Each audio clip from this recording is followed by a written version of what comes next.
ಇದು ಕಾಂಗ್ರೆಸ್ ಪಾರ್ಟಿ ಇವತ್ತು ಒಂದು ರೀತಿ ಅಪರಾಧಿ ಸ್ಥಾನದಲ್ಲಿ ನಿಂತಿದೆ. ಅಪರಾಧಿ ಸ್ಥಾನದಲ್ಲಿದೆ.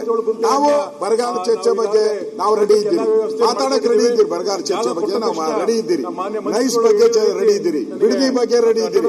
ರೇಷನ್ ಕಾರ್ಡ್ ರದ್ದು ಮಾಡಿದ್ದಾರೆ, ಅದ್ರ ಬಗ್ಗೆನೂ ನಾವು ರೆಡಿ ಇದ್ದೀರಿ. 5 ತಿಂಗಳಿಂದ ಪೆನ್ಷನ್ ಕೊಟ್ಟಿಲ್ಲ, ಅದ್ರ ಬಗ್ಗೆನೂ ನಾವು ರೆಡಿ ಇದ್ದೀರಿ. ಎಲ್ಲರೂ ಓಪನ್ ಆಗಿ ಒಂದು ಕೋಟಿ ದಲಿತರಿದ್ದಾರೆ. 1 ಕೋಟಿ ದಲಿತರು ಬೇಕಾ?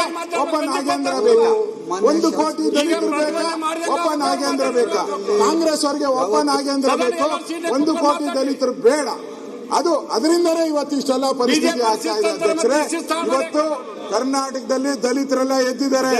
ದಲಿತರು ಎದ್ದಿದ್ದಾರೆ. ನಮ್ಮ ನ್ಯಾಯ ಕೊಡಿ, ನಮ್ಮ ದುಡ್ಡು 187 ಕೋಟಿ ನಮ್ಮ ಅಕೌಂಟ್ ಬರಬೇಕು.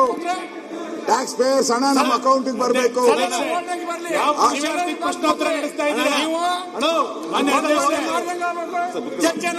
ಅಧ್ಯಕ್ಷ, ಯಾವ ಪುರುಷಾರ್ಥಿಗೆ ಪ್ರಶ್ನೋತ್ತರ ನಡೆಸ್ತಾ ಇದ್ದೀರಾ ನೀವು? ಅಧ್ಯಕ್ಷ,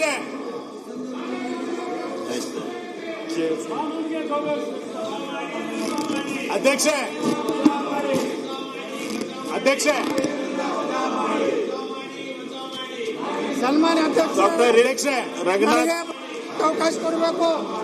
ಕಳೆದ 1 ವಾರದಿಂದ ನಮ್ಮ ಉದ್ದೇಶ ಇರ್ತಕ್ಕಂಥದ್ದು ನಾಗೇಂದ್ರ ಅಂತಲ್ಲ.